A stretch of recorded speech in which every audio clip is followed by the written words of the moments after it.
What's going on, everybody? Good morning. Good morning. Welcome to the NFL Tournament Strategy Show presented by No House Advantage. I'm not Greg Ehrenberg. I'm Eric Lindquist. I'm going to be filling in this week for Greg, trying to do the best I can to pick up the slack. Again, the man, he has a well-earned Saturday off. That is something that Greg Ehrenberg deserves, no doubt about it. So hope he's enjoying his day. He's probably not listening to us, but you are if you are here in the chat. So hit that like button, subscribe button, and notification bell, because you want to know when all the content here at Awesemo is going live. But you don't want to hear me talk too much. I want to hear this guy talk quite a bit. Neil Orfield, fellow Minnesotan. I always associate myself, even though I'm from South Dakota, as a Minnesotan.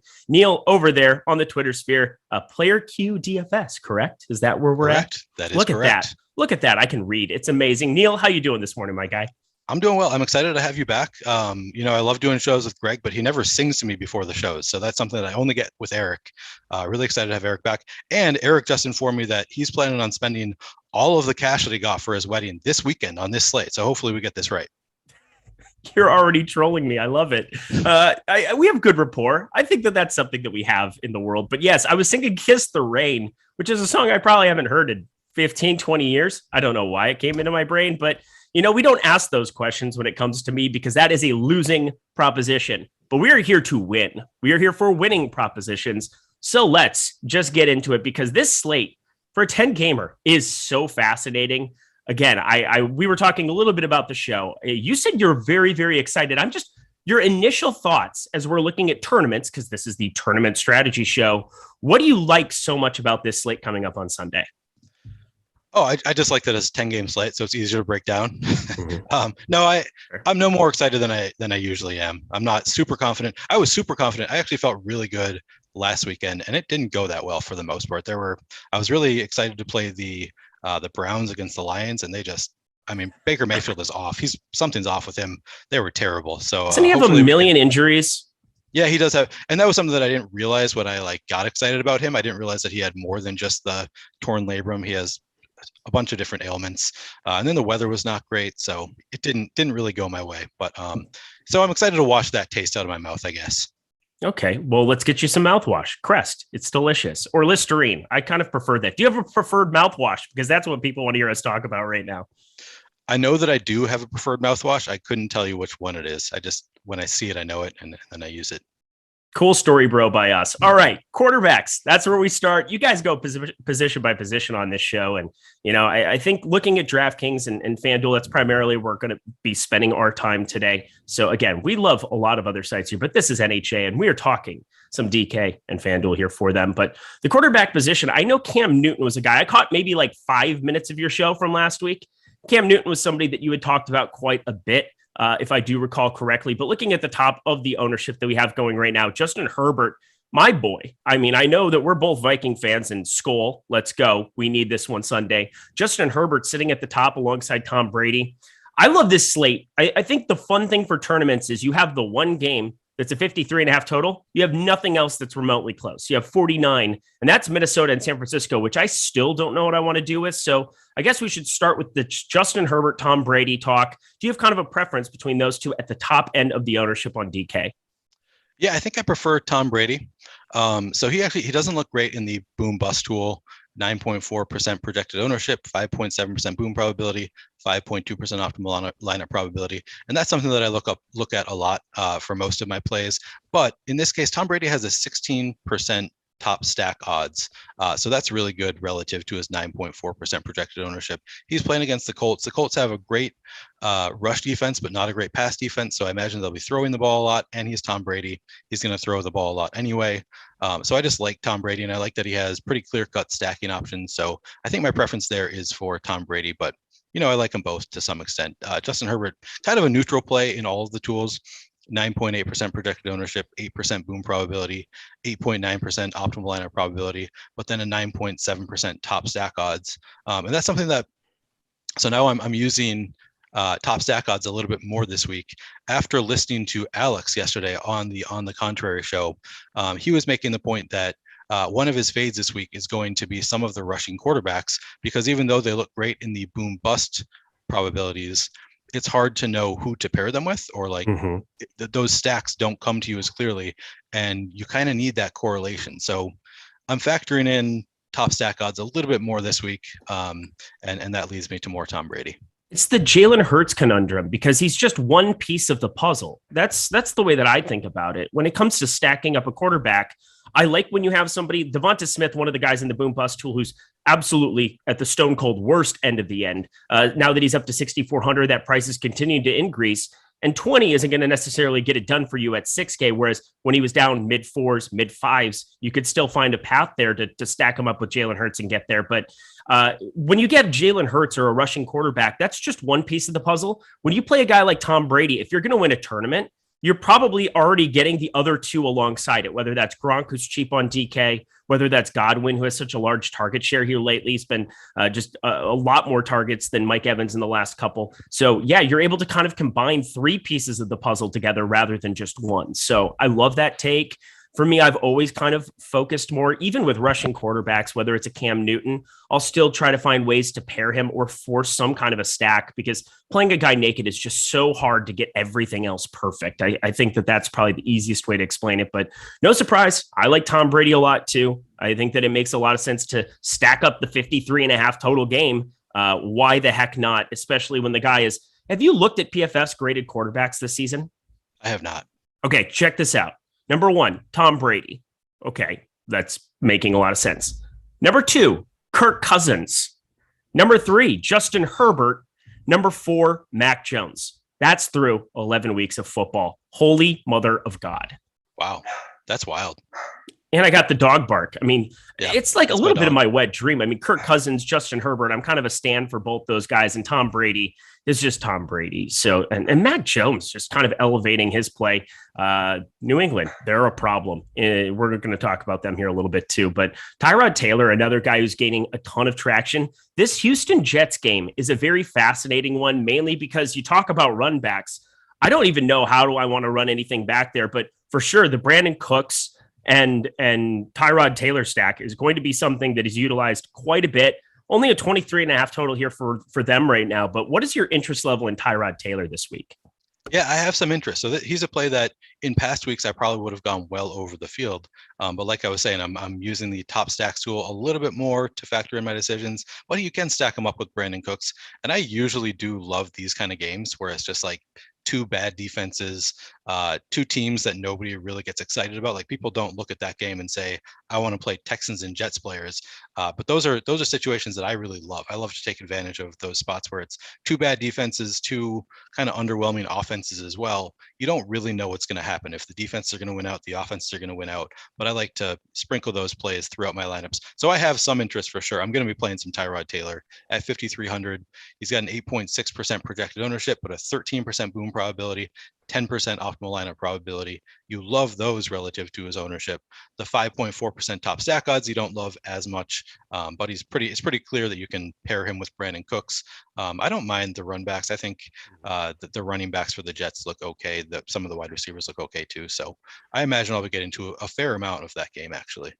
And Cam Newton did not disappoint you last week in his debut as the starter in Carolina for stint number 2, should I say. 26.16 over on DK, 10 rushing attempts. He has a rushing touchdown now in his first 2 games as a Panther. I find it hard to get away from him as a cash quarterback at 5,600. I think I prefer him a little bit over Tyrod Taylor, and I probably prefer Tyrod Taylor for tournaments simply because of what we were talking about, where I like his stack, and it's a little bit more clear cut to me rather than trying to force DJ Moore, Christian McCaffrey is the main guys that you're looking at putting Cam Newton with. What do you kind of look at for Cam Newton's prospects this week, knowing that you were on him last week too? Yeah, I mean, I like him again. His price came up a little bit. He's playing against the Dolphins, 7.7% projected ownership. The ownership didn't come up to really, get to a point that really accounted for how well he has done the past couple of weeks. I don't want to smash him into all my lineups, but at 7.7% projected ownership, 12.1% boom probability, 9.2% optimal lineup probability. Again, this is one of these kind of cheaper rushing quarterbacks who looks great in the boom bust tool. So I'm definitely going to get to some, but he has only a 3.1% top stack odds. That I don't love that. So I'm probably going to be right around the field, maybe slightly over the field at 7.7% projected ownership, just because Cam Newton can do it with his legs a little bit. He's got some. I like McCaffrey and DJ Moore. I'm not afraid to pair Cam Newton only with McCaffrey. I don't love that there's only a 42 total in this game. That kind of scares me a little bit, but because he does some of it with his legs, he can still get there. So yeah, I have some interest in Cam Newton. How about you? Right. Yeah. Cam Newton. Yeah. He's, I think last week it set up really, really well to roster him. I liked a lot of the mid-range quarterbacks. I mean, I thought that it was pretty clear cut that you were going to get some leverage going that direction in the top stacks tool. And this week, I mean, you're talking leverage. There's one team in the Rams that just has a ridiculous amount. And then you have Tampa Bay, Green Bay, and we'll get to a team that I want to talk about next because, that 49 total, San Francisco, Minnesota. I have no idea how to do this, but the top stacks tool is telling me to figure out how to do something in that game.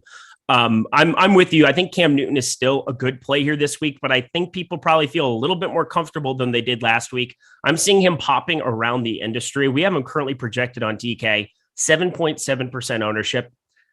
Something tells me it might be a little bit higher. And I know that it's just kind of one of those things where if he ends up around 10%, there's some other leverage. There's so many other spots that I would rather go.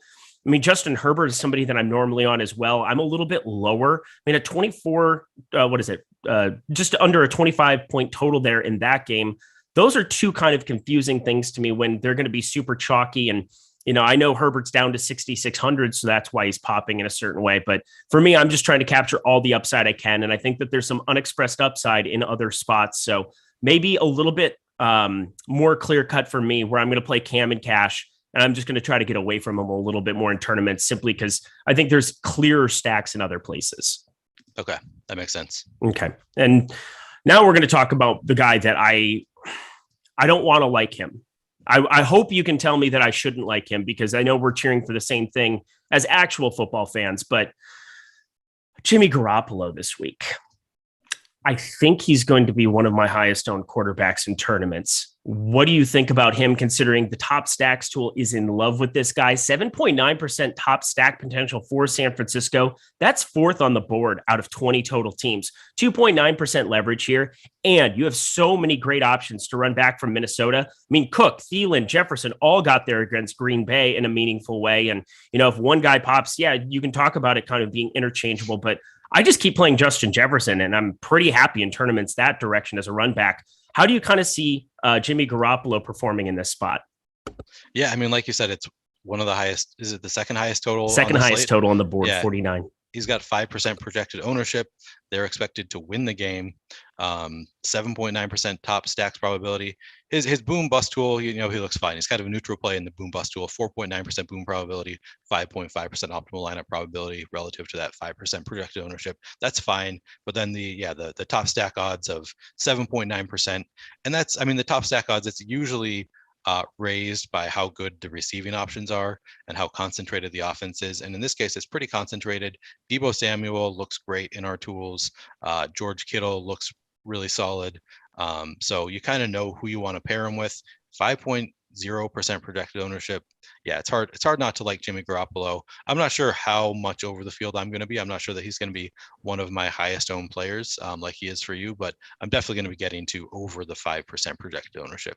Okay, that's probably the right way of saying it. I mean, he'll probably be third on the board, which is not something I anticipated when I started researching this slate yesterday, coming off of the Thanksgiving slate, off of being just lazy for 2 weeks. How about that? Felt good. Not even going to lie to you. Felt good. By the way, you have a piano and a guitar over there. What are the go-to songs for Neil Orfield when he's tickling the ivories? Does that mean that my blur isn't on? Usually I have my camera blurred. Yeah, I can see things. I see what's up. And then, I've got my piano right there in the corner too. So this is more just like, I need to know what we're going to play when we have like an Awesemo meet and greet. So I'm going to disappoint you here. I'm in my wife's office. I don't really get internet into my office. I get good enough internet for everything except for streaming out. So I am in my wife's office. I did formerly have my own guitar and piano. And I could play what could I play? I could play Blackbird. Okay. Beautiful. On the guitar. That was like the only song that I knew how to play. And then on the piano, man, I can't, Brick by Ben Folds 5. I could play parts of Brick. That was the song that I learned to play a little bit of. Folds 5 and Ben Folds himself is like a top 3 artist for me of all time. Yeah, which should make sense because it's crazy frenetic piano and a guy who's just absolutely insane and high energy all the time. Yeah, no, I love Ben Folds. Brick is so good. Oh, she's a brick. I don't want to get us banned here. That's probably 4 shows in a row that I've now like tried to sing. It's not the going overlords well are listening and they're not loving you stealing that music. No Jerry Lee Lewis. Oh my God. We've got Tyler Zander behind the virtual glass, just keeping us entertained every single day here. But let's finish out quarterbacks here because I'm sure there's got to be a couple of, I wanted to say diaper dandies. That's definitely Dick Vitale talking about rookies. But how about some bargain savers down here on the bottom end for, it was Black Friday. We got Cyber Monday coming up here. Hit that like button too, so we can make sure we get Cyber Monday deals going. But who are some of the other really low owned quarterbacks that you're looking at rostering this week? Well, that Packers-Rams game, both quarterbacks look great in terms of top stack probabilities. Matthew Stafford, we have projected for 1.5% ownership, but an 11.9% top stack probability. He just pairs so well with Cooper Kupp. And you can also pair him with Odell Beckham Jr. You can pair him with Van Jefferson. So Matthew Stafford looks really good in a really close game too. It could be a shootout. Wouldn't shock me. And then Aaron Rodgers also looks solid. Hate to say it. 2.2% projected ownership, but 5.8% top stack odds. That's pretty solid. Although he doesn't look great in the boom bust tool. So it's kind of reliant on Devonta Adams also kind of going off. So those guys both look okay. I have some interest there. I have a lot of interest in kind of the mid-range guys, in addition to the ones that we've already talked about. I have some interest in Daniel Jones. I mean, new coach, we don't really know what's going to happen there. Expected to be a close game with the Eagles. He's only projected for a 6.3% ownership, but an 8.6% boom probability, 6.6% optimal lineup probability, and his options, who he's throwing to, are kind of condensed this week because Kadarius Toney's probably going to be out. Sterling Shepard's probably going to be out. Maybe we're going to see our first Kenny Golladay week. Evan Ingram, you don't love his passing options. Oh boy, but they're at least condensed this week, so I have some interest there. I have a lot of interest in the Falcons-Jaguars game. Yeah, I'm going to be going to both of the quarterbacks. So Matt Ryan looks phenomenal in the tools. So Matt Ryan is probably the one that you should be playing at 5,500 against the Jaguars. Projected for 4.6% ownership. That's pretty nuts to me. With a 13.8% boom probability, 11.9% optimal lineup probability, 5.4% top stack odds. All of those are positive relative to his projected ownership. So you have to love Matt Ryan. I'm also going to throw out there that I have some interest in Trevor Lawrence, just as a rookie quarterback who he has the talent. If he's going to do it against anybody his rookie year, it could be against the Falcons.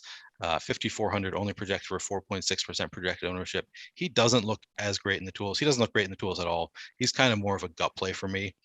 He's only got a 4.7% boom probability, 5.1% optimal lineup probability, and only a 1.9% top stack odds. So none of that looks great, but he is a quarterback who I think has the talent. He's probably going to get there somewhere.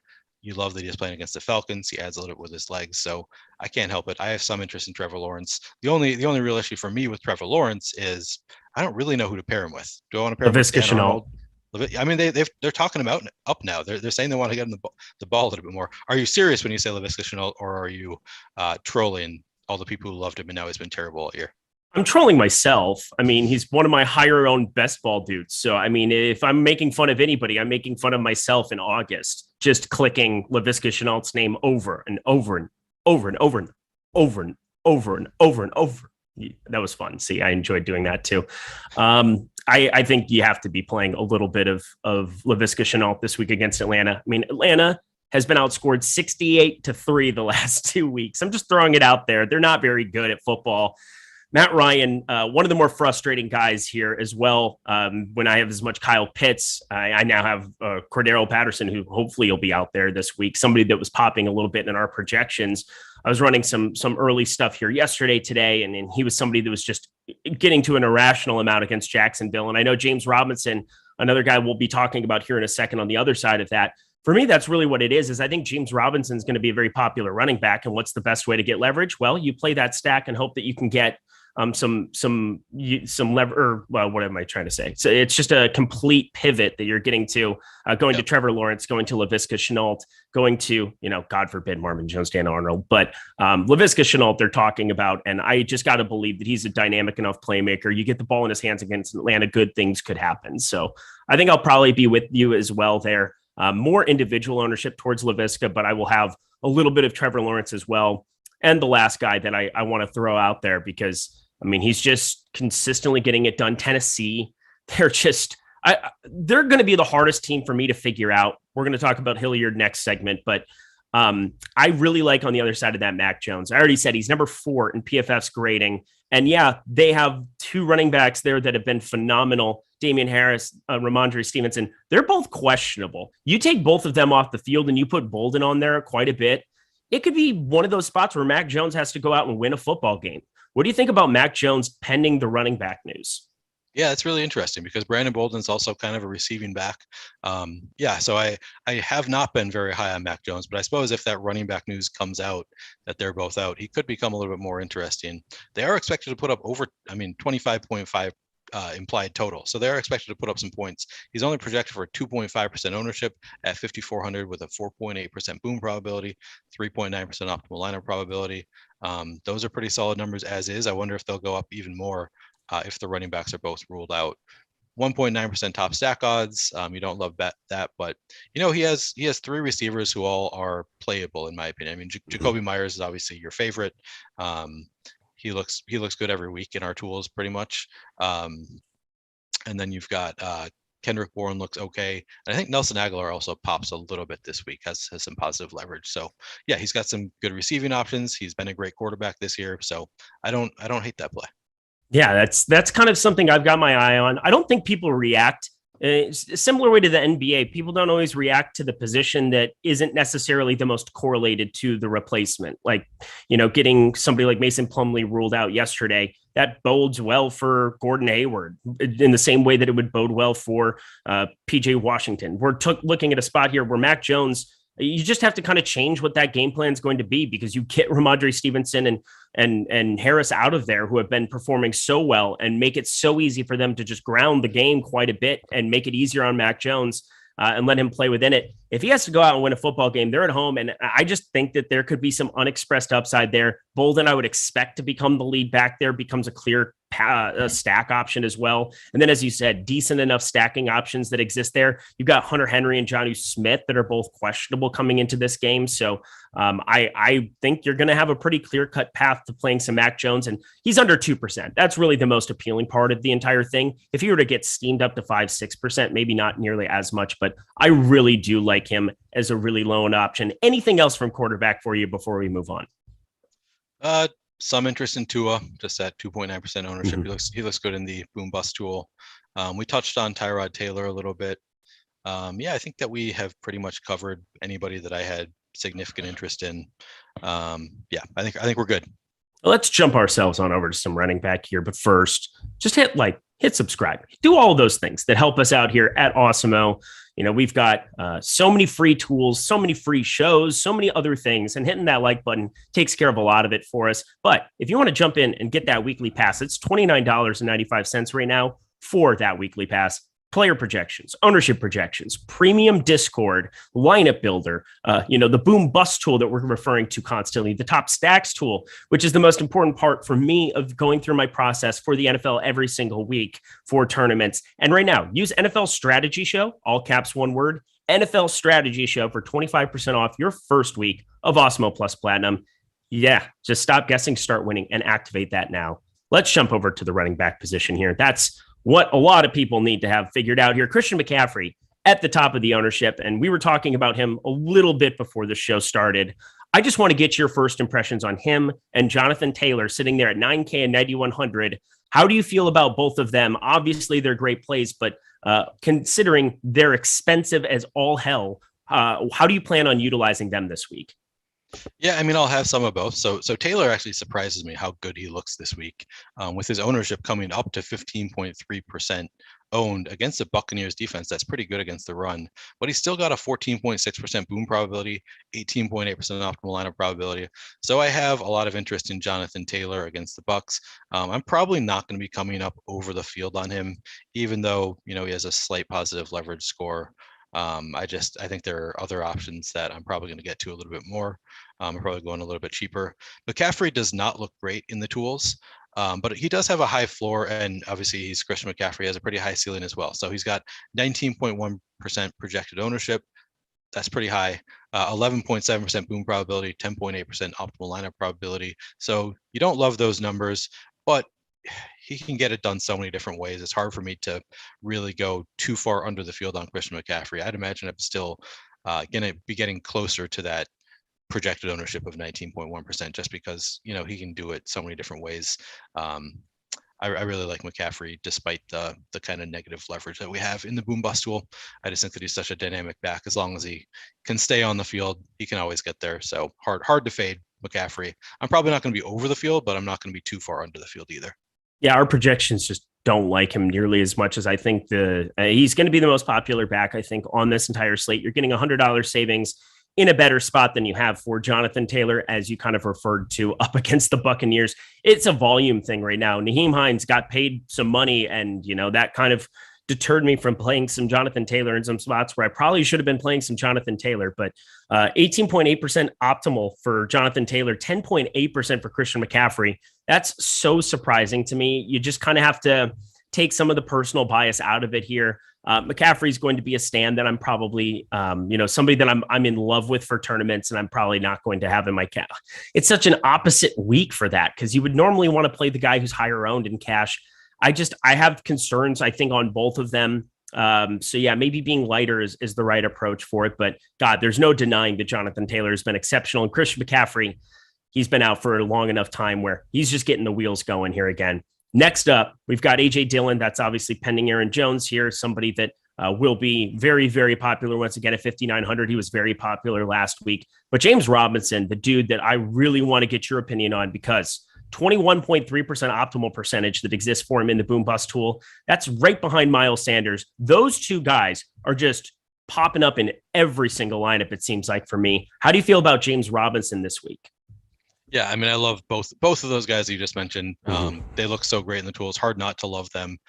James Robinson coming in at 14.5% projected ownership. I've talked about how much I love these games. The game against the Falcons, that's just a game that you kind of want to target. 15.2% boom probability. Yeah, 21.3 optimal lineup probability is just so high. He's too cheap for that matchup. He's a good run back in my Matt Ryan stacks. I wonder if I could stack him with Trevor Lawrence. Maybe he's another option that I could just stack with Trevor Lawrence. I hadn't thought about that, but he catches enough balls that it's kind of interesting to me that I could just stack the two of them, hope for the best. What do you think? I don't know. That's a tough one for me, because James Robinson, he hasn't seen over 6 targets in a game this entire season. Going back to last year when he was the lead back there, obviously you had Minshew there as the primary starter there. Never got over 7 targets there in a game, but you basically need 1 for it to kind of work out. And that's basically saying I expect this game to shoot out way above expectation here. As bad as Atlanta's defense has been, you're still looking at a sub 22 total here for Jacksonville. And can they provide enough touchdowns to really kind of get there? I would probably side on the side of I wouldn't go that direction, but it is a 10-game slate. You want to find unique combinations. And if that ends up 38-21, 38-28, I think you can find some builds where maybe they both sneak into it, but I'd be surprised if they both snuck into kind of an optimal. And so I think if you're playing a shorter, like if you're playing something sub 5,000 or sub 10,000 entries, I think there's some viability to playing them together. But once you get up to like 300,000 or 200,000, like the Millie Maker, I think it's a little bit more difficult for me to talk myself into it, simply because I think people will probably do that duo by accident anyway. Okay.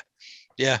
Yeah, I didn't realize that he hasn't gotten more than 6 targets this year. I did not look at his game log. Just kind of had that idea just now. So I thought that he was targeted a little bit more than that. But that is good to know. Maybe I won't do that pairing without another pass catcher. This is why we're friends. So we can have this. We're also doing a show talking through ideas. I think that's my favorite thing about watching this show with you and Greg. Obviously I was on vacation here for the last week and a half where, had to get married, had to honeymoon, had to do all those terrible things that, whatever. But I definitely think that watching the shows that you guys do together, you're really talking through ideas, talking through ways to get different, talking through things that aren't just clear cut. And then if there's a player that's popular, figuring out where to hit eject. That's the tough part for me about Christian McCaffrey is we just have such years and years of sample size of him putting up 30 plus is kind of a floor in a number of spots. And there's nobody else who really provides that combination of rushing and catching. It just doesn't exist anywhere else at the running back position throughout the NFL for years. So, as much as he doesn't pop in the tools, I think I'm with you where that's something that I still have to force myself to get to. So it's a little bit of an inherent bias, but we acknowledge that it exists, and we can talk through the tools and talk through all the amazing things that exist here at awesemo.com that make our lives easier so that we can give you good analysis and talk you through some of our favorite ways to go. I mean, I don't think Mac Jones is going to be a guy that many people are clicking on, and I'm just talking through the fact that I think if you have both those running backs out, you have to expect Mac Jones to kind of pick up the slack. And those are the kind of things that I think are really beneficial to get from these shows rather than just simply, hey, play the guys who are at the top of the rostership. Yeah, exactly. That's what the value that these shows add is a little bit of context to what the boom bust tool is saying, a little bit of narrative to see where you might consider getting away a little bit. Because for the most part, I mean, we all use the tools pretty extensively. For the most part, we're following what the tools say, but in some places we like to get away. And yeah, Chris McCaffrey, thinking back to it, I think that's part of the reason I'm afraid to be too far in the field is because of what Greg said last week, that he really liked him, even though the tools didn't love him last week, just because his projections had him a little bit higher, and he's got the high floor, the high ceiling. So I think that is kind of in the back of my brain the reason that I'm a little bit afraid to get away from Christian McCaffrey, because I know that Greg is a sharp guy, and if he likes him better than these tools, then you kind of want to come somewhere between what Greg likes and what the tools like. Well, somebody that I like and the tools like this week, it's weird because all personal biases aside, Cordarrelle Patterson, 14.6% optimal percentage, sub 10%. In the event that he plays in this game, I expect him to be a full go, and I expect to have an uncomfortable amount of him going up against Jacksonville. What do you think about him in this spot? Aaron Jones, 6K as well. Number of guys in the 6K range that we need to be looking at. Is Cordarrelle Patterson somebody that you're considering as well? Oh yeah, definitely. I mean, I've told you how much I love that game. If Cordarrelle Patterson plays, so he's questionable right now. That's the only bummer there. But if he plays, you have to love him. I do wonder if his ownership is going to come up in the event that he is ruled in. I don't know to what extent that is factored into this. He's projected currently for 9.4% ownership, 11.5% boom probability, 14.6% optimal lineup probability. At those numbers, of course, I would love to play him. I mean, if he's active, I'm going to be playing him probably no matter what his ownership is. Unless he's 100% owned, I'm going to want some Cordarrelle Patterson against the Jaguars because I like that game so much. I'm going to want to be pairing him with Matt Ryan. He's a situation where you can just do the quarterback with a running back. That can be a stack they use instead of forcing in a quarterback and wide receiver in Fantasy Cruncher. You definitely want to have the option of having Matt Ryan to Cordarrelle Patterson being your stack there. But yeah, if Cordarrelle Patterson is playing, I'm going to love him. What I'm a little bit more iffy on is if Cordarrelle Patterson is out, do we have to think about Mike Davis? Stop talking. Stop. Right. So you're in line with, I posted this on Twitter yesterday. And do you know who the Check is on Twitter? Guy who posts all the trash gifs. If you're not familiar, you should give him a follow. The Check. He just usually when games have started, he will post trash gifs about players to let us know who is doing poorly, oftentimes prematurely. In this case, this is one of the few instances where he was willing to go out on a limb and say before the game has even started that Mike Davis is a trash play. So that's pretty strong. But man, 4,900 against the Jaguars. If Cordarrelle Patterson is out, I'm going to have to look at the tools, but I might have just a little bit of interest there. No. Sorry. I don't want to do it either. I've made the mistake so many times this year. I keep going back to Mike Davis. Like, he's got to be the number one now. And then they bring in Quadri Allison.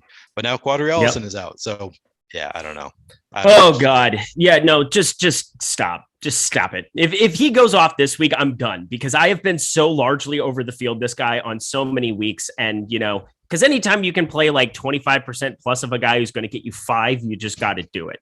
That seems to be the way to look at it. Let me just say this. I think that this is probably an important thing to say also, because this is Saturday. It's 9:40 a.m. out here on the West Coast. So that makes it 11:40 there in Minnesota, 12:40 for the regular people there on the East Coast that are tuning into this. We've got a lot of time between now and lock of tomorrow. I mean, it's just over 20 hours, but I got to tell you, there's a lot of news that's going to change my running back exposure. You have Patterson. If he ends up out, obviously, I don't think that there's a lot of value to extract. I think it just makes that game look worse. Saquon Barkley's got the Q tag. Harris has the Q tag. If you get Ramondre Stevenson or him out, it becomes Bolden or whichever one of them. If one ends up ruled out and one ruled in, I'm going to like the other guy there. Aaron Jones, if he's out, AJ Dillon's there. Darrell Henderson's there at 5,800 no matter what. I'm probably going to like him. Eli Mitchell, somebody that's listed as questionable as well. there are more Q tags this week at the running back position that are going to change what I like. So just have your radar up. Make sure you're checking out the live before lock stuff. I know I'll be on that with the Matt and Matt combination, the lawyer of Savoca and Gajewski, that law firm that we like so much. So just be on high alert, because right now, I don't even know really what to tell you about the mid-range of running back, because it could change drastically in the next 20 hours. How about you? Yeah, I agree with that. We really need to be paying attention tomorrow to how things change, because all of this, I mean, not just players boom bust probabilities, but also the ownership projections are going to change drastically based on the news that comes out. So it is a little bit hard to talk about, but we have to do it. So let's talk about him anyway. Saquon Barkley, you mentioned him. You mentioned Saquon Barkley. Him. He's got that questionable tag, and he doesn't look great in our tools. 10.9% projected ownership, 8% boom probability, 5.7% optimal lineup probability. But it's so hard for me to not want to play Saquon if he's healthy against the Eagles at 6,300. That's just such a solid spot, such a great price tag for Saquon Barkley. I'm going to have some interest, and they have a new coach. So it's a situation where they might utilize him a little bit differently, a little bit more with the new coach. So I kind of like targeting those spots where we don't really know what's going to happen, how things are going to change. He's cheap enough that it's going to be hard for me to not want to play at least close to even with the field, maybe even a little bit over the 10.9% projected ownership, despite not looking that great in the boom bust tool. If he is ruled out, I don't really know what I'm going to do with Devontae Booker. Maybe I'll give him a look. I'll see how Devontae Booker looks in the tools if Saquon Barkley is ruled out. Currently, I don't have a plan for him. I see you laughing. No, Keith Vape said in the chat, he said, "Oh God, Eric is now saying, how about you?" Because I know that's kind of the thing you say at the end of your sentences, because again, you don't want me to feel left out, even though you are the Millie Maker winner, between the two of us. You don't want me to feel left out in the cold. Like what I say, it doesn't matter. So again, it's simply Neil's way of basically being nice to me. So I'm going to let it go, Keith Vape. And I say it back to him because I actually give a shit. So there's no way around it. Let's in the world is going on with I Tyler give a shit too. There? I want to hear what Eric has to say as well. Just because I want a Millie Maker. I mean, Millie Maker, you win a Millie Maker by getting lucky. So let's not go overboard with factoring in what I'm saying instead of what Eric's saying. Eric is a very sharp player as well. But keep going. But stop it. Okay. But keep going. All right. Let's finish this thing out. We got sub 5K running backs. We've got two guys to talk about. Donta Foreman and Hilliard. You've got just kind of an uncomfortable situation with this Tennessee team. I really don't know what I want to do with them, but obviously Mac Jones, if there's no Stevenson, we've kind of beaten that point to death here, but Hilliard is going to be a big talking point. I think that ownership is going to continue to rise coming up there. The guy saw 10 targets, 8 catches on a site like DraftKings, where you're expecting them to be trailing against New England here. Hilliard just popping off the page. You've got Ty Johnson down there as well. Sub 5K. Who is kind of catching your eye to round it out?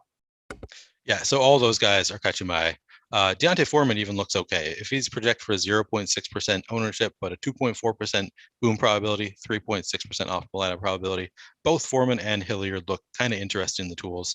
Hilliard, 2.7% projected ownership, but a 9% boom probability. That looks phenomenal. It looks a little bit off. So 9% boom probability, but a 0.4% optimal lineup probability. I'm going to want to see how those numbers change closer to lock. But I have some interest there for sure. You mentioned Ty Johnson. He looks pretty solid in the tools, pretty neutral.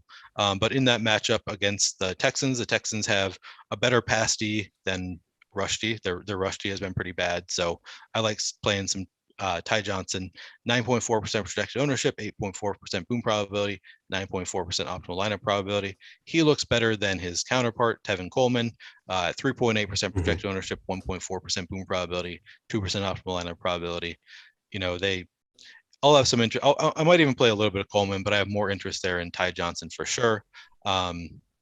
Then the Texans running backs, even against the Jets, I'm surprised to see how bad they look in the tools. I thought against the Jets defense, this might be the one spot that the Texans running backs actually look pretty good, but they don't look that great. David Johnson, 6.8% projected ownership, 2.6% boom probability, 3.5% optimal lineup probability. That's not that great. Rex Burkhead doesn't look great either. 2.5% projected ownership, 0.5% boom probability, 1.7% optimal lineup probability. So these aren't plays that I'm getting to because of the tools, but I can't help it. I have some interest there. They're just so cheap against the Jets defense. You can play any starting running back that's that cheap against the Jets defense. I've mentioned it. This is one of those games, the type of game that I like to target, where it's just like people aren't going to want to play Jets and Texans. That's not an exciting game. People don't want to watch it. They don't want to play the players from it. They're not excited about them, but they're in such great spots that I'm just hoping that some chaos ensues and these guys put up some points. I love chaos. Definitely a little bit of that. Some Keith Ledger for you here in the morning. Let's move on from the running back position. We've got just over 15 minutes here left. Let's talk No House Advantage here super quick so we can get ourselves to some wide receiver. We love No House Advantage here. They are the presenting sponsor of the Tournament Strategy Show here today. 100% peer-to-peer contests. They have player props that are available everywhere. Over 500 of them available on any given week. Right now, use promo code Awesemo to get $25 deposit bonus for them. We have free projections on the site to help you out, to facilitate you building lineups. There's no reason you shouldn't be over there playing. It's how you build and sustain a bankroll playing on some of these other sites. And No House Advantage is at the very top. There's been some overlay in some of these Sundays, and Monday they do the showdown stuff as well. But you're basically playing player props and you're ranking them based on your confidence, 10 through 1. 10 being the most confident, you get 10 points if that prop ends up winning. 1 for the one that you're the least confident in out of those 10. You add up all the points, you add them together, and what do you got? Bibbity bobbity boo is what you have. And so Joe Burrow, somebody interceptions prop, Matt Ryan interceptions prop. I love targeting interceptions over at No House Advantage. One of the easiest ways you can build a positive EV lineup, because those lines, more than often, you're looking at other sports books, minus 150, minus 180, minus 200 over at other sports books. And you're able to use that information and kind of just facilitate them. So I'm going to say my favorite one, Matt Ryan, as much as we definitely like him, as much as he's popping the boom bust tool, I like the over on 0.5 interceptions for him. I think that makes a lot of sense. Is there a player prop that you really like for this week as well, Neil? Yeah, so it's funny that you went to Matt Ryan because I was also going to Matt Ryan. I like the over 1.5 passing touchdowns. We've got it at a 59% win rate, 13% expected ROI. He's just a player that I'm targeting elsewhere, so I have some interest in him on No House Advantage based on the Odd Shopper tool.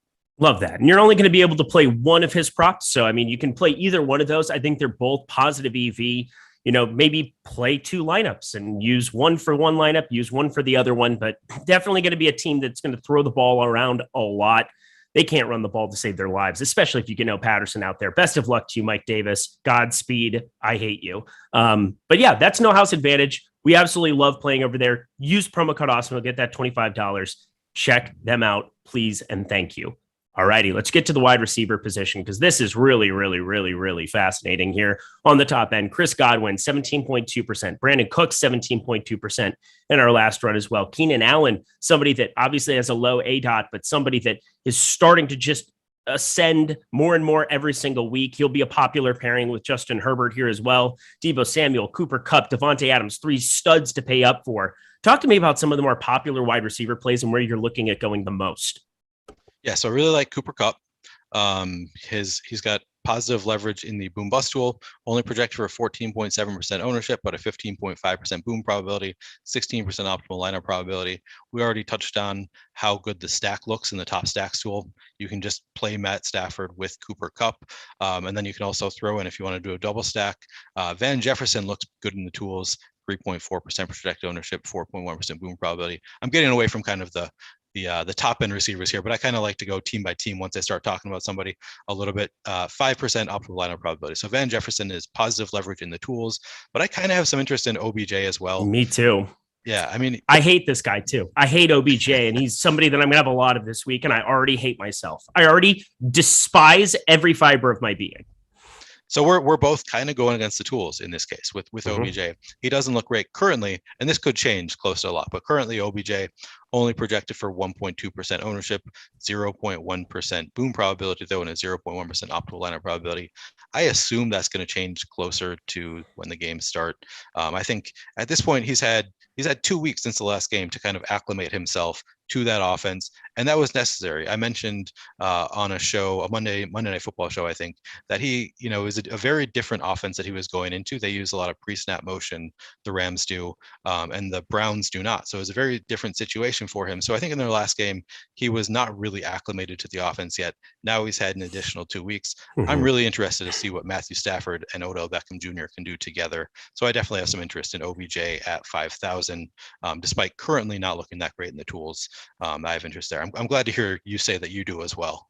I hate this guy. And I know that I've gone back and forth with Matt Gajewski more than my fair share on the Wednesday strategy show that we do together with Lofty. I'm telling you right now, it doesn't feel great, but I think the bye week is a gigantic thing. So even if it were like a Thursday, like a 10-game long week, I wouldn't care nearly as much. OBJ has to be understanding that if he wants to do something, now is the opportunity for him to not just get his next contract, not just set himself up, but like he's in the best situation you could possibly be with Robert Woods out of there now. He needs to be plugged and played instantly for this offense. I think they're going to prioritize him. I mean, he was the first pass of that entire game. They wanted to obviously get some good juju going his way.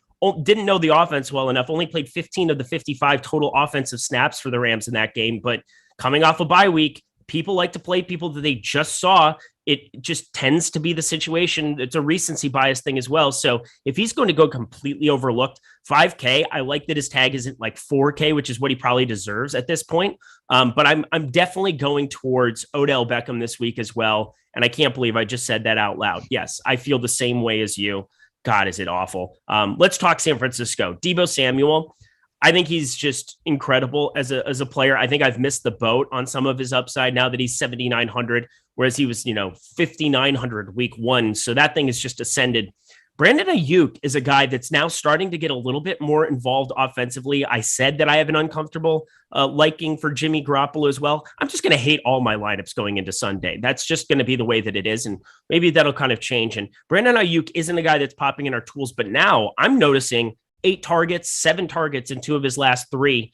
The guy just makes plays as well. His time at Arizona State coming into the NFL, has definitely underperformed relative to expectations, but I think playing some Brandon Ayuk is something I'm interested in doing this week as well. What's your interest in the San Francisco run backs, possibly alongside some Minnesota?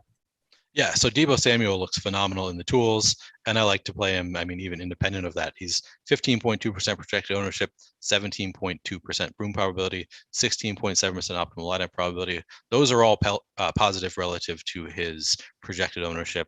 7,900 is just not too expensive for Deebo Samuel. He's just such a talented receiver. It's supposed to be the second highest scoring game on the slate.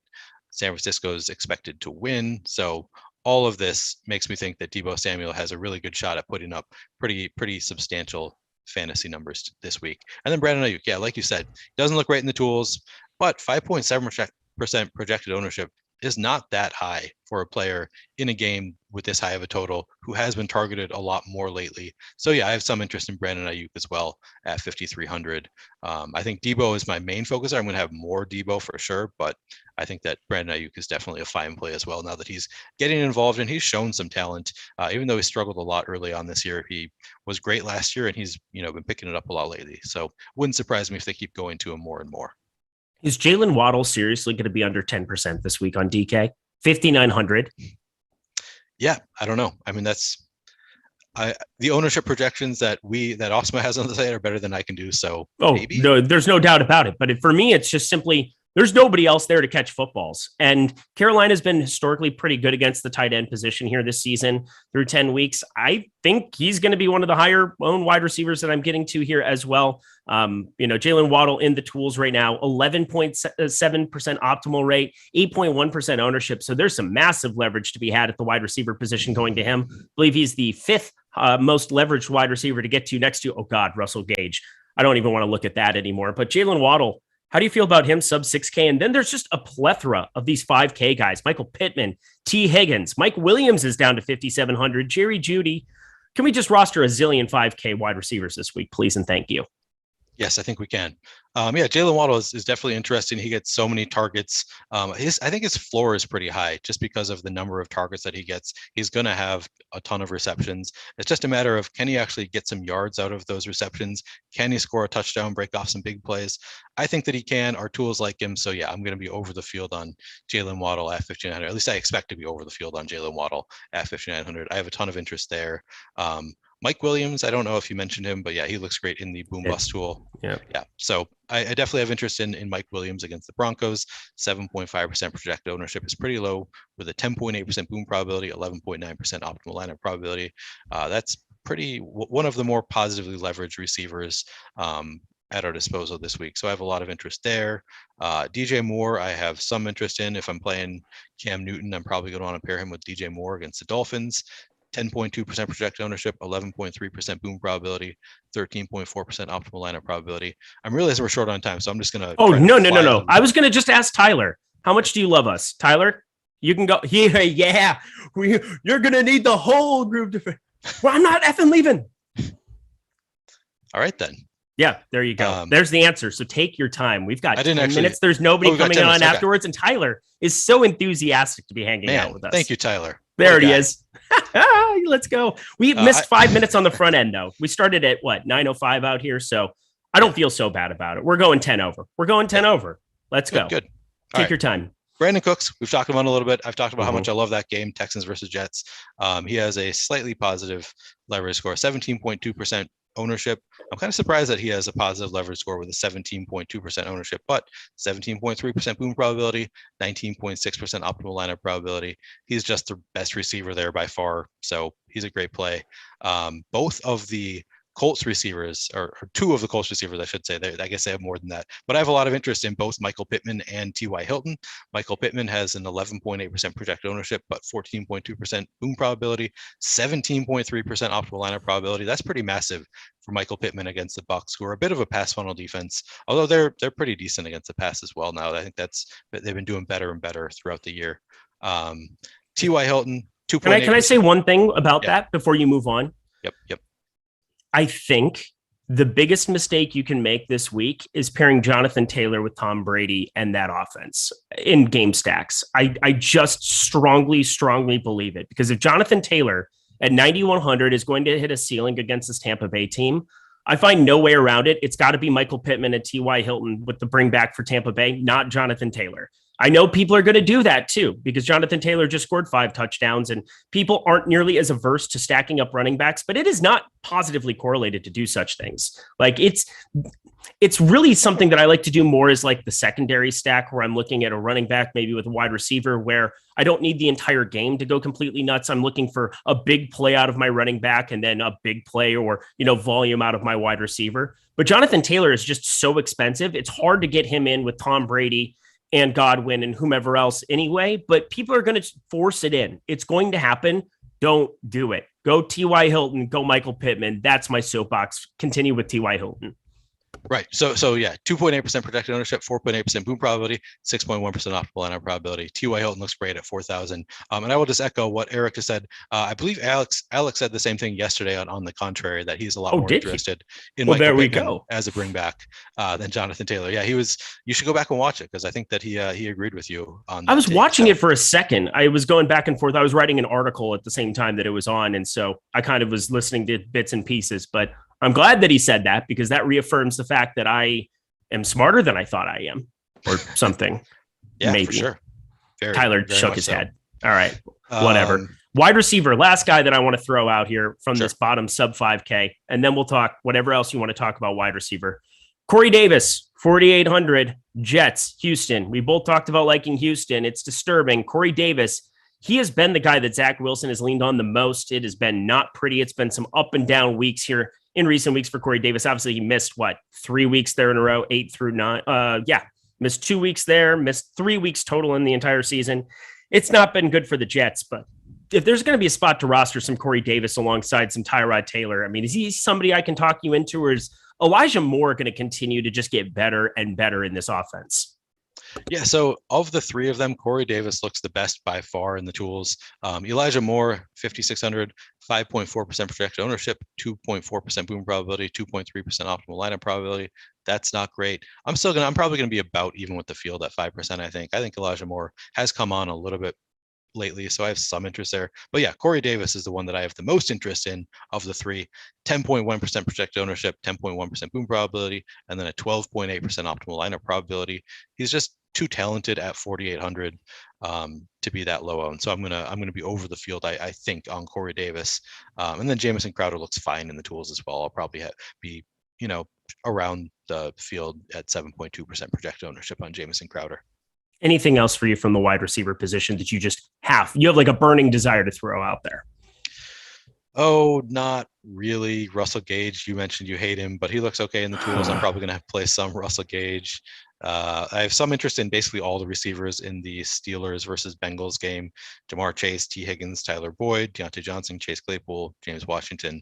I'm probably going to play a little bit of all of them, although James Washington doesn't look good in the tools, so you might want to avoid, but the Bengals have a little bit of a pass funnel defense. They're better against the run than the pass, so I have some interest in all of them. But yeah. And I like Deontay Johnson, but that's not going to surprise anybody as well. I'm a kind of a mark for that dude. So throwing him out as well against that Cincinnati defense. Let's move it over to tight end, and we'll throw defense out there at the very end, and we'll get ourselves out of here. Thank you to producer Tyler staying a little bit extra, burning the midnight oil or the afternoon oil in Texas. There's something like that. He's leaving the room. He doesn't want to talk to me anymore. All right. On the top end here, I'm just going to go from the most expensive and work our way down. We've got George Kittle, Kyle Pitts, Mike Gesicki, Dallas Goedert. Kyle Pitts and Goddard really kind of absorbing most of the ownership up there. George Kittle in a great game environment compared to the rest of the slate, that 49 total game to finish everything off. Where are you kind of looking at the top end of tight end? Yeah, so I like the first three there the most. George Kittle looks great in the tools, 9.5% projected ownership, 13% boom, 10.6% optimal. We've mentioned how much we like Jimmy Garoppolo this week against the Vikings, so I have some interest there. Kyle Pitts looks phenomenal in the tools. And I've already said we both really like that game. At 6,100 with a 10.3% projected ownership, 18.1% boom probability, 17.1% optimal lineup probability. The Jaguars are just a defense that you can do whatever you want against. And he's probably their best player, especially if Cordero Patterson's out. I think Kyle Pitts is the best offensive weapon for the Falcons. So I like him. Gesicki is more of an ownership play. He's only coming in at 3.3% ownership with an 8.9% boom probability and a 7.3% optimal lineup probability. I'll definitely be over the field there if he's coming in at 3.3% ownership. I have a lot of interest in all those three. Dallas Goedert is fine. He's a little bit negatively leveraged in the tools, but not too terribly. He's still got an 8.7% optimal lineup probability relative to his 11.6% projected ownership. So I think he's a fine play at 4,800. Just got that big contract. He's playing against the Giants. They should put up some points. So at the top, those are who I'm thinking. We probably don't have time to go through all of my tight ends, but I have some interest in Tyler Higbee. Dan Arnold, I already mentioned, could be a stacking option with Trevor Lawrence at 4,000. He looks pretty solid in the tools. And then Evan Ingram with all of the receiving options out. He looks pretty solid at 4.3% projected ownership. If all of those receivers out, he could be the number one target at 3,800 for the Giants against the Eagles. So 10.6% boom probability. Do you have anything to add there? Yeah, I wanted to just add that he's my favorite tight end for tournaments, and this is the tournament strategy show, so I should probably throw out Evan Ingram. I think Gronkowski is going to end up higher than 10% owned. I've seen him written up everywhere. He's talked about everywhere. 4,400, low price tag for him. So it makes a lot of sense that he should be popular, but I'm going to be trying to get away from that a little bit more. I think Kyle Pitts has the most upside at the position. We've seen some massive 25-plus point games, but, it seems like paying down for tight end has consistently worked here. But Evan Ingram, new situation, embrace the unknown of it, sub 5%. I don't know how I get away from that with all of these other cats out, with Tony and Shepard gone. Galladay has been uninvolved. Maybe he gets more involved as well, and that can cut into him a little bit. But let's try to make Daniel Jones a thing. Maybe we can get some resurgent Daniel Jones here, because the guy had some crazy upside his rookie season. It's been hit and miss here last 2 years, but I'm going to be trying to make him and Evan Ingram a little bit of a thing. So throwing that in there. We got a super chat from D Owens 89. Talk through the 2,600 tight end. We can kind of touch on that here quickly, because there's a number of those guys down there that were all right. I mean, Mo Alley Cox isn't necessarily going to be a thing. Jeff Swaim, I think 2,600, he would be my favorite of them. We've talked about Tennessee having nobody there. I don't know. They're going to have like 3-4 wide receivers that they're rotating in. I don't think any of them really pop in the tools. Maybe you can mix and match a couple of them in tournaments, but I kind of like getting to him at 2,600 the most. Is there somebody that catches your eye at 2,600? Yeah, so none of the 2,600 tight ends were on my sheet of people that I want to talk about. They all are slightly negatively leveraged. Mo Alley Cox, yeah, he could always score a touchdown. He's a big target, so he's a fine play. Josiah DeGuara. Well done. I don't even have his full name on my sheet, so I'm trying to remember what it is. He's I predict for 2% ownership. That's fine. I don't love any of those guys, I guess is what it comes down to. I have a little bit more interest in Anthony Ferkser at 2,700. He's projected for 1% ownership with a 3.5% boom probability, 2.6% optimal lineup probability. So I have a little bit more interest there, getting up to Anthony Ferkser. And then Jared Cook, I have a lot more interest in if you're going cheap at tight end. 6.8% projected ownership, 10.8% boom probability, 10.6% optimal lineup probability for Jared Cook. So I'd be hesitant to go too far out. Oh, and then Pharaoh Brown also looks good. For the Texans. 5% projected ownership, 7.9% boom, 8.9% optimal, also has positive leverage. So I like guys just a little bit above 2,600, but yeah, if you're forcing me to play 1,2600 tight end, I guess it would probably be Mo Cox. All righty. Hey, we've still got 367 people watching some NFL content here. We're going overtime. We are literally going over the time. So enjoy that. This is a little free extra coverage here. So hit that like button for us. Just show your appreciation for Neil here. I know he wants to get out of here. Enjoy the nice Minnesota sunshine. Is it nice there today? It's sunny at least. It is sunny. I have not been outside yet. I think it's 20 something degrees, not too great. So yeah, I'll just stay here. Los Angeles is so great. I'm just telling you, throwing it out there. You can afford to live such places too, so you should probably do that. But here we go. Let's round this puppy out. I love this week in terms of tournaments. I do not love how concentrated defense can be here at times because Texans really pop off the page. They have an 18.2% optimal percentage up against their 11.7% ownership. Basically, there's positive leverage to rostering a 2,300 defense, which just never happens. They're going up against the Jets and Zach Wilson, who just turns the ball over ad nauseum. So maybe there's some stuff that makes sense there. But let's just start at the very bottom there. The Texans defense. How much interest do you have there? Yeah, I mean, like you said, they've got positive leverage somehow at 11.7% projected ownership. Usually that is too chalky for a defense. You want to get away. But in this case, 20% boom probability, 18.2% optimal lineup probability, that they look really good. So, and I imagine they're your cash game defense. This isn't a cash show, so we don't need to get into it. But yeah, they look great. They're one of the top defenses. The only two defenses that I really wanted to talk about were the Texans, who look great in the tools. And then the other one, do you want to guess what the other one is? Jaguars. Steelers. Damn it. I tried. Jaguars is interesting, but yeah, Steelers just against the Bengals. They have an atrocious offensive line. Steelers have 7% projected ownership with an 11.4% boom probability, 9.3% optimal lineup probability. I have some interest there. Kind of pending their health, maybe. I guess if all of their, I don't know, I haven't checked what the status is of some of their defensive players. Seemed like all of their best defensive players were out last week. I'll have to see if some of them are coming back this week. But if they are, I'll have some interest against the Bengals. Yeah, I think that they make some sense. I like the Jaguars for 100 less just as a tournament pivot. And, you know, if you need that $100 to go get you a Christian McCaffrey or a Jonathan Taylor, or go upgrade one of the two and get different in a direction, go right ahead, have fun. But defense is always pretty flat. It looks pretty flat everywhere outside of the Texans, Steelers. And then, yeah, looking at the Jaguars, they're 2,200. That's why I'm throwing them out. Otherwise, play the defense that fits in your lineup. That kind of seems to be something Adam Scherer always talks about.